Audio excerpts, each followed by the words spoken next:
But let's talk about pennies for peanuts for Haiti.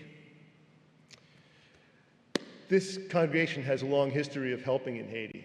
Since the 2010 earthquake, we've sent mission teams when we could to repair things, to help in small communities. When we couldn't go to Haiti because of civil unrest and other reasons, we continued to help.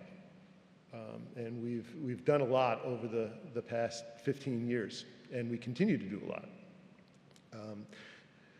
What's happening in Haiti now? I'm sure you read about Haiti. Haiti's still struggling as much or more than it has in its very complex past. But there is some hopeful news coming out of Haiti. There's a Kenyan peacekeeping force that's arrived. The idea is to help elect a prime minister that's elected by the people to free them from the bondage that they're in, from the local gangs. It's a long road, and there's still a lot to do, and I encourage you to follow what's happening in Haiti. But meanwhile, in the small village of Sobier, where we have visited and have helped for the last several years, life goes on. They're affected by the struggles that we see happening in Port-au-Prince because the gangs control a lot of the distribution of food and fuel and water. Things are limited in their small community. So it's as important now as it has ever been to help them support themselves, to find ways to support their families and their community. And that's what we've been doing. We helped them out during the pandemic. We sent them food when it was difficult to find food, but we realized we couldn't continue to do that forever. And they came up with the idea of planting peanuts. They learned that peanuts were a crop that grew well without a lot of water. And it's both sustainable health-wise, and it's also a valuable crop that they can sell. And they can store it in the ground until they're ready, so they can harvest it over time and take it to the markets and make money for their families.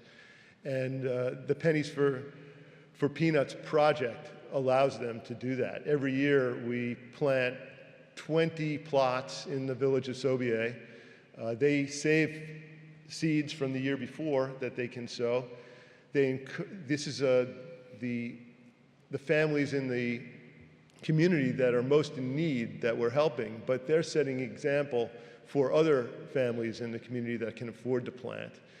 Someone last year mentioned to me, hey, can they continue to plant peanuts every year? What is that going to do to the soil?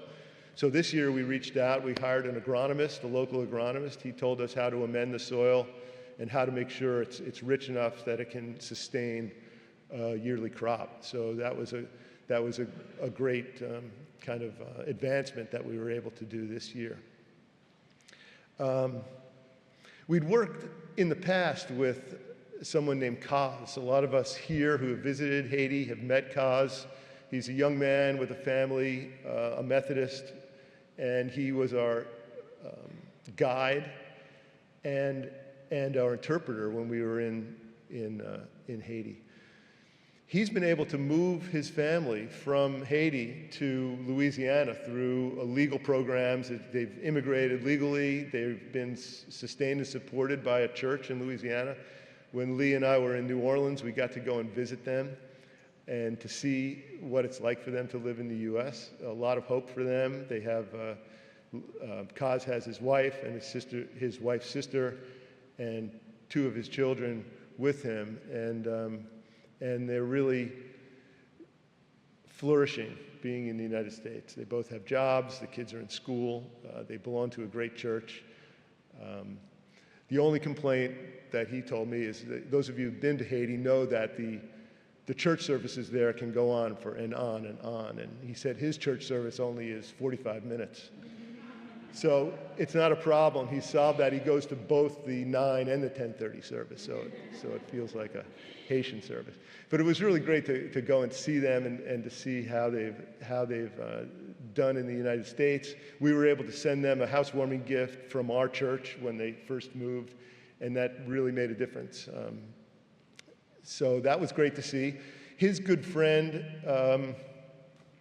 Jean Kendi, who doesn't speak English well, but he's the person now that helps us maintain the peanut program in Haiti. So he's been the person that sets the schedule, that we pay in regular installments. We know where the money's going. He sends us receipts for everything received. He sends us pictures. I hope that you're following in the Sentinel over the year. We try to do some reports on how things are going. But now we've had the planting, we've done the cleaning and weeding, the harvest will be in November, so things are going on track. Please support this project. I know it's long and it's ongoing, and we ask for it every year, but this is the only way that this project is funded for the year. We do have partners in the Hollywood Methodist Church, and they will match anything that we do in Haiti. So they've helped us with this planting of peanuts. But it's only a match, so it's really important that whatever funds we can collect here in our church at this time. I heard it was introduced last week while we were away.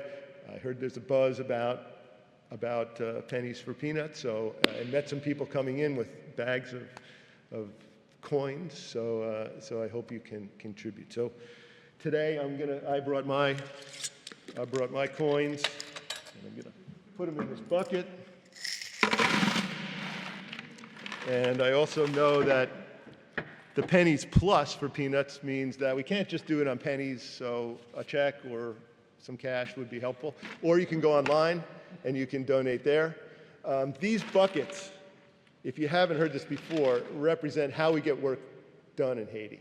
If we're there with a 10 or 12 person team and we have a pile of rubble or dirt or gravel over here and we need to move it over there, we do it with just a little bit in a bucket and we pass it down a line, and we can move mountains that way. So these really represent how we can really make a change in Haiti with just a little bit if we're all kind of contributing together. So please think about that. Thank you for your time, and look for me today if you have any other questions about Pennies Plus for Haiti. Okay, thanks.